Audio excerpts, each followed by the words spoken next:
So, hello there, and welcome back to another Night of the Movies podcast. I'm Spike Knight, and in these podcasts, I like talking all things movies and TV, and whatever I want, whenever I want. And in today's podcast, I'm reviewing Challengers. So, let's get into it, shall we? Challengers is this new tennis threesome movie. Yes, you heard me correctly. A tennis threesome movie starring Zendaya, Josh O'Connor, and Mike Fast. And it's directed by Luca Guadagnino. Apologies if I mispronounced the director's name. I'm almost definite I mispronounced the director's name. Who has previously directed such films as A Bigger Splash, 2018 Suspiria remake, Bones and All, and is probably best known for directing Call Me By Your Name, which came out in 2017. And I watched that film for the first time a good couple of months ago now, and I didn't really like it. It just wasn't for me. So, because of that, I wasn't really excited and I wasn't really interested in seeing this film. And another reason I wasn't interested in seeing this movie was that I didn't think the trailers were particularly anything special. In fact, I thought the trailers for this film looked quite bad. They made the film look like a cringy teen romantic drama, and I don't want to go to the cinema to see a cringy teen romantic drama. I can watch that on TV for free. So I wasn't that bothered about seeing this film, and I had a little bit of interest in it because of the main three stars, and I've liked them in previous other movies like Zendaya, obviously in the Tom Holland Spider-Man films and the Dune films. Josh O'Connor, I really liked him as the young Prince Charles in seasons 3 and 4 of The Crown. And you had Mike Fast, who had also been in Steven Spielberg's West Side Story. So I like all those stars because I've seen them in other films, but the trailers just didn't really do anything for me. Yeah, I didn't think the trailers for the film were particularly great. But I decided to go and watch it at the cinema because a couple of days ago now, I heard all this great critical acclaim coming out of this film. I got all these positive reviews coming out of this movie, and people calling it one of the best films of 2024. And I was thinking, wow, now I have to go and see it at the cinema if it's one of the best films of 2024. Like, people were talking about this movie in a way that I really didn't expect them to. So yesterday, I went to go and watch the film at the cinema, and the Google plot synopsis for Challengers for this movie goes as follows. Tashi, played by Zendaya in the film, a tennis player turned coach, has transformed her husband, played by Mike Fast in the film, from a mediocre player into a world-famous Grand Slam champion. To jolt him out of his recent losing streak, she makes him play a challenger event, close to the lowest level of tournament on the Pro Tour. Tensions soon run high when he finds himself standing across the net from the once promising, now burnt out Patrick, played by Josh O'Connor in the film, his former best friend and Tashi's former boyfriend. And that's pretty much all you need to know about Challengers before seeing it. And honestly, I absolutely loved this film. I was blown away by this film because it is electrifying to watch. It truly is just, oh, it's so engaging, and it's so exciting to watch, and it's so engaging to watch, and it's so compelling, and the writing is so brilliant. But it's not just the writing, the directing is fantastic as well. I was in awe of the direction of this film. I haven't seen a film directed like this in such a long while. I love all the camera movements, the swooshing camera movements of that. I love how Luca, I can't pronounce his name, Luca Guadagnino directs this film with such a fierce momentum. You never let go of your engagement, and there's so many scenes which I was just in awe of the direction. Like, how the hell did you direct that scene like that? Like, there's certain scenes in the film which are done with these one long takes, and these scenes go on for minutes on end, and I'm thinking, this is all done in one long take. At least it looks like it's done in at least it looks like it's done in one long take, and I'm blown away by it. And the main three are absolutely stellar in the film, and the film itself, it's my favourite film of 2024 now. it is my favourite film of 2024. I loved Dev Patel's directional debut, Monkey Man. That was my favourite film of this year before I watched Challengers. But Challengers is better. It's far better than that. It's so good because it's a film about tennis and relationships and how those two ideas are integrally linked with one another. And I loved how this film explored that. This film feels like one long tennis match. It feels like, you know, the ball's been hit over to Josh O'Connor's character, then it's been hit over to Mike Fass's character, then it's been hit over to Josh O'Connor's character again, then Mike Fass's character again. It feels like you're watching one long tennis match, and Zendaya is at the side watching the tennis match take place, quite literally, as she does in this film, because at the start of the film, you see this tennis match taking place between Josh O'Connor and Mike Fass's characters, and Zendaya's character is watching on. And it's one of those films where the beginning is the end, and the end is the beginning, and the beginning is also the middle, and the beginning is also intertwined throughout lots of parts of the movie. And so you keep coming back to that tennis match between Mike Fass and Josh O'Connor's character. And the first time I saw that happen, I was like, the first time it appeared on screen, in the opening of the film, I was like, okay, why should I care about this tennis match? Because I don't. And then what the film does so well, so brilliantly, is it builds on the tension throughout this tennis match, throughout the film, as it keeps coming back to this tennis match, and as you keep learning more about the characters and their relationships with one another. How Mike Fass and Josh O'Connor's characters were once like brothers, and how Zendaya's character came into the mix, and, well, things got complicated, let's say that, probably understatement of the century there, but anyway, how her character came to the mix and things get a lot more complicated, and the way the film cuts back to this main tennis match going on throughout the film is genius. I loved all that.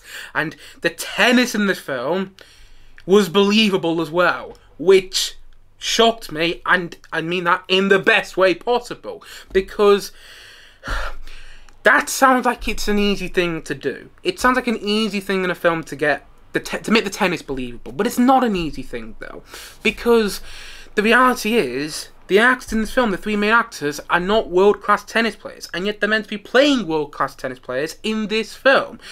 And you know, these actors are busy. Zendaya is starring loads of stuff nowadays. It seems like she's in something almost every 3 months right now, and I'm not saying that's a bad thing, or you know, or power to her, because she's a great actress, and this film shows that. Honestly, she gives an Oscar-worthy performance, and I'll talk about that in more detail later on in this review. And Josh O'Connor seems like he's doing more stuff now, so does Mike Feist. You know, these are actors you're going to see in a lot more things post this movie. I mean, you've already seen Zendaya in a lot of stuff anyway. And to make them believable world-class tennis players is easier said than done. But this film does it miraculously. I'm not sure I even said that word correctly. Miraculously. There you go. I said it correctly there.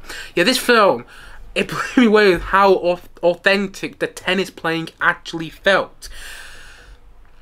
It reminded me of King Richard. You know, the film about Venus and Serena Williams' father, which Will Smith won his Oscar for, and everyone remembers that moment.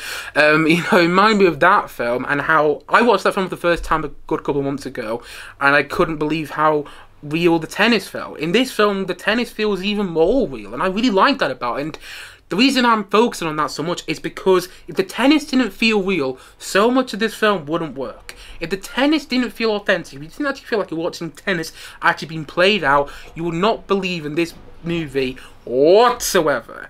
But you do believe in the tennis happening, and because of that, everything there feels more authentic, and not only does the tennis feel more authentic, but it makes the character stuff feel more authentic. It makes the characters themselves feel more authentic, to the point that I felt truly invested in each character in this film, in each of the main 3 characters. You know, the film is really just focusing on those 3 main characters. They're the only 3 main characters we really see throughout the film. I mean, the film focuses about 2% on other supporting characters, but it's about 98% on those main 3 characters played by Zendaya, Josh O'Connor and Mike Feist. I don't know how you pronounce his name. Is it Feist or Feist? Anyway, well, you know what I'm talking about. It focuses on those main three characters, and I wasn't sure that would work for me because the characters on paper sound obnoxious. They don't sound like they would be particularly interesting characters, but actually they are so compelling and so well written. The character development with each one of them, and the character relationships between each of them, they each have their own kind of relationship, and the way those relationships develop, God, it's so good, it's so compelling, and it's one of those films that just gets better and better and better as it goes on, to the point that by the end of the film, I was completely hooked. I was completely hooked into this film from about the 5-minute mark to the very last frame, and I mean the very last frame. I was kind of shook up in my seat by the movie. I couldn't really get up from my seat, and I kind of had to because the buzz was due in about 3 minutes. I had to run out the cinema to go and get the buzz, but that's not important whatsoever. Anyway, the point I'm making was I couldn't get out of my seat, you know, because of the effect the film had on me. It has this electrifying energy with it that I haven't seen a film have I'm not going to say in a while, actually, because Monkey Man had that for me as well, but it has that similar sort of electrifying energy that Monkey Man had, where it grips you from its opening and it doesn't let go throughout. The energy and the electrifying feel to the film just gets stronger and stronger as the film goes on, and I was hooked. I was glued into every scene. I could not believe how good this film was.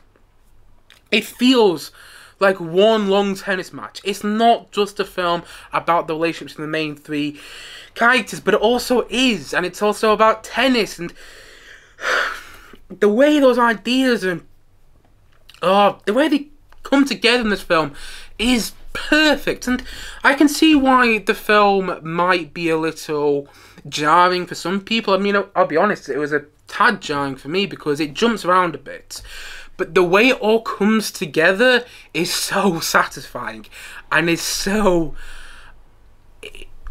excellent. Oh, it's such a good movie. So much better than I thought it was going to be. I'm going to stop hitting the table, but it was so good.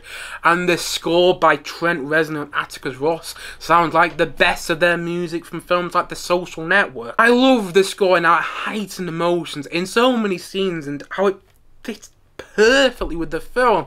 The score, it added so much to the movie, and I think it really added to that electrifying feel. And you know, I did wonder coming out of the cinema what the film would have been like without the musical score.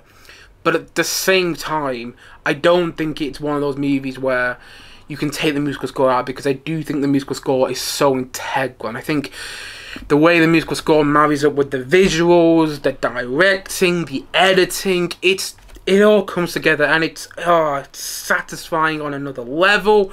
And it's so entertaining to watch.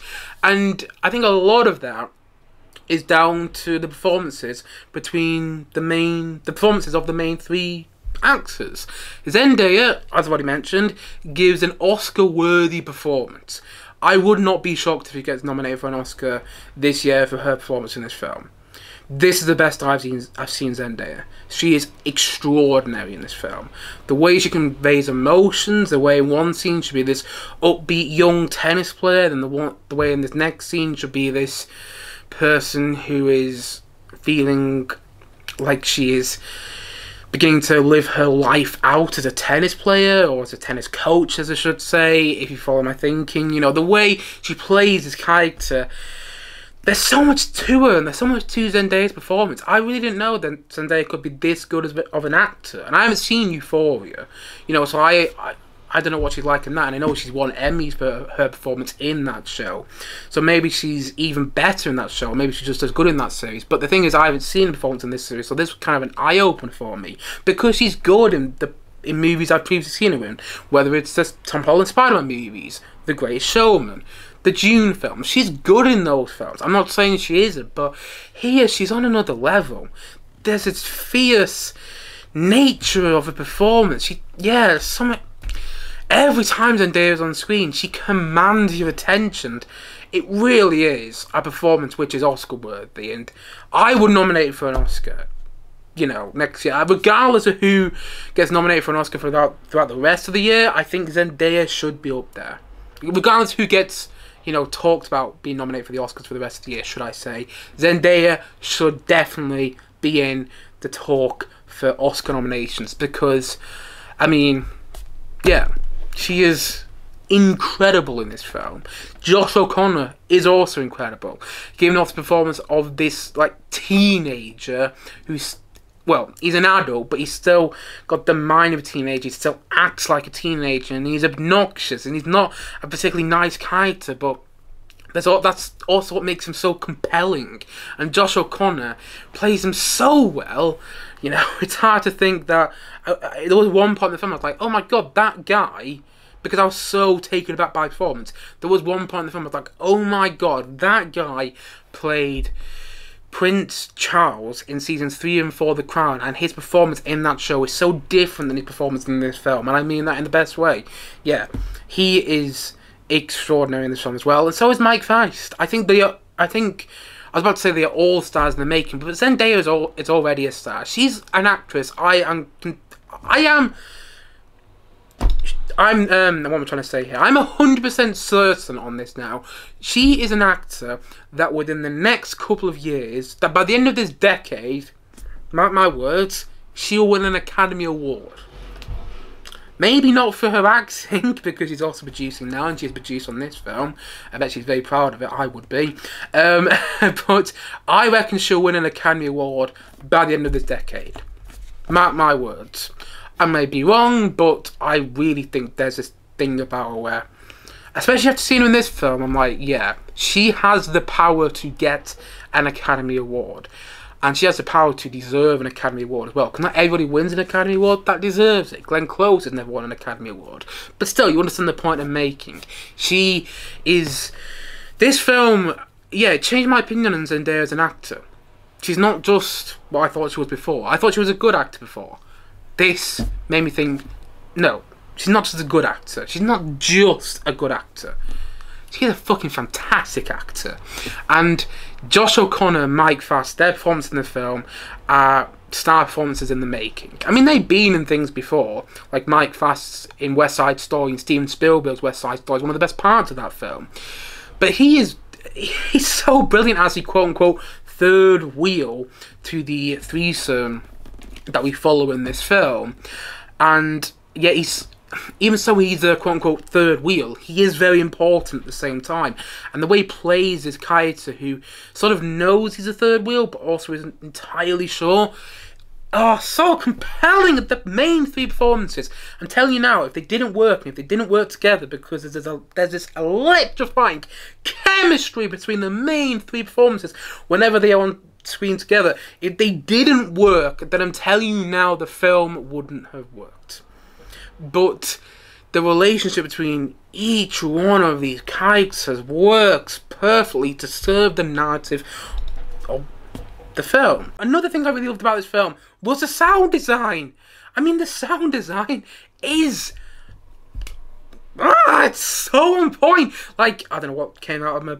I don't know what noise I just made then, by the way. But anyway, the sound design is so on point, because I was watching this quite far down in the cinema, because my cinema was quite packed. I got to see this at a preview screening. I was quite far down in the cinema. I was quite close to the screen. And during the tennis sequences, I actually felt at times that the tennis ball was going to hit me in the eye. I kept blinking like, oh my god. I kept closing my eyes like, oh no, tennis ball is going to hit me in the eye any moment, because of the sound design and how well the tennis sequences were shot. You were at times literally, and I mean this literally, put into the perspective of a tennis ball.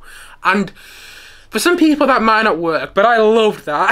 I absolutely loved all that in the film. And oh my god, the sound design and the way it actually makes you feel like you were there either watching these tennis matches or actually in the tennis matches is so well done. And the way certain elements or certain plot points from early on in the film come back in the finale of the film is so perfect perfect. And if you've seen the film, you know exactly what I'm talking about. There's one plot element that shows up early on in the movie and then comes back later on in the film in just the perfect way. I mean, things like that I really, really loved.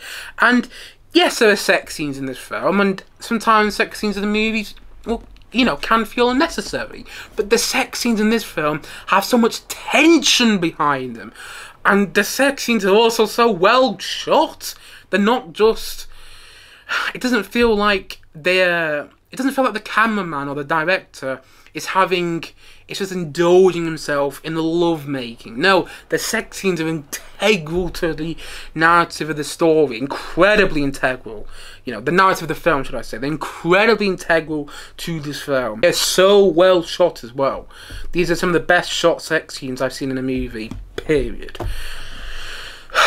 I loved this movie, and I could not believe how much I loved it, how much I got invested into these characters. It did get to a point about halfway through the film, I was like, why am I so emotionally attached to what's going on? There was a point, you know, towards the end of the film, I was almost in tears. I'm like, why am I almost in tears? And it's because the film is so well written. And it's a dialogue-heavy film. The dialogue is, it's like bullets, it's sharp, it's so well, you know, they pierce into the lines of the movie, and they're so memorable.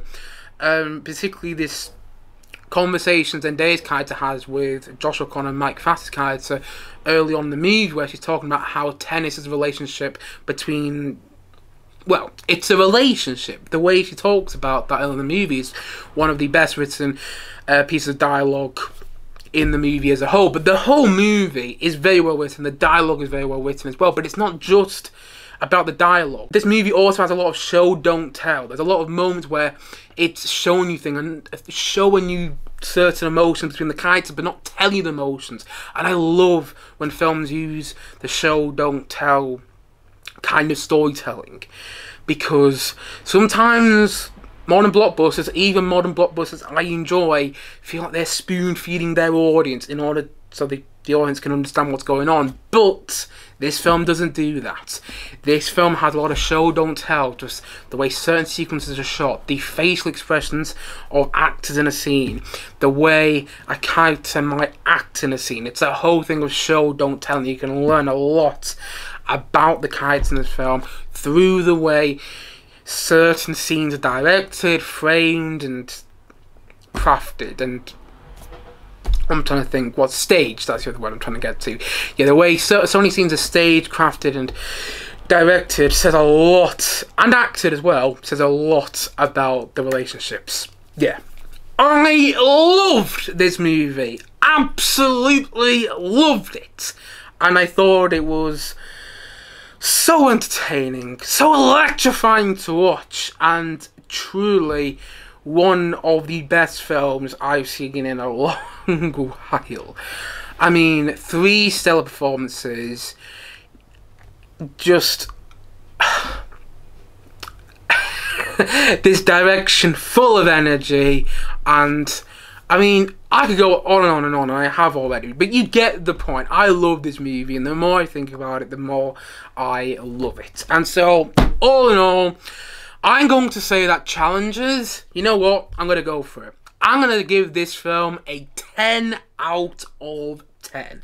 Yes, I'm giving this film a perfect rating, because even though the film jumps around a bit, and I can see why that would be confusing for people, and it was slightly confusing for me, and even so, I do have some small nitpicks with the film here and there, I adored it in the long run. There's not a single big thing that I would change about this film, you know? It's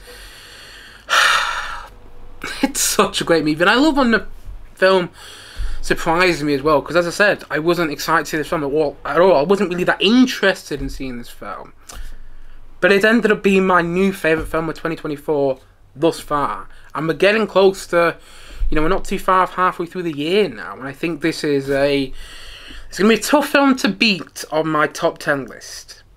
You know, I do reckon another film will do that. I'm hoping the next Mad Max will do that when it's, you know, coming out in the next couple of weeks. But it's got something to live up to now. You know, this, And I've played tennis in the past as well. Clearly not a lot, just look at me. I'm not a very sporty person, clearly. But I've played tennis in the past, and I believed in the tennis, which I know sounds like a small thing, but it's such a big thing. The tennis is believable. The characters feel authentic. So much of this film feels authentic. So much of this film is so believable, and the performances are all stellar and so on point.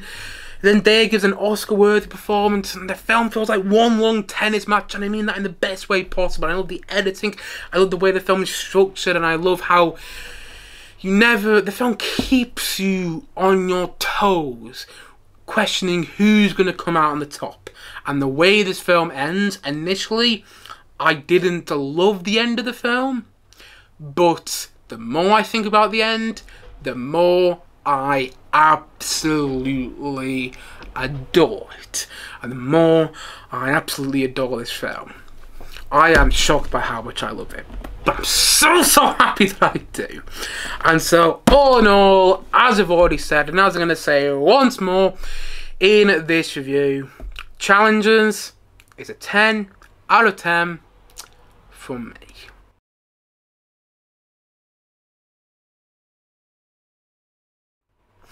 Anyway guys, that's it for today's podcast. If you have seen Challengers, please let me know your thoughts on it in the comment section below. Maybe you didn't like the film at all and thought it was actually a bit slow. Personally, I think you're insane, but that's completely fair at the same time, and it's all subjective. So maybe you didn't really like the film, or maybe you felt some to the film. Maybe you felt similar about the film as I did. Whatever your thoughts are on Challengers, please let me know in the comment section below.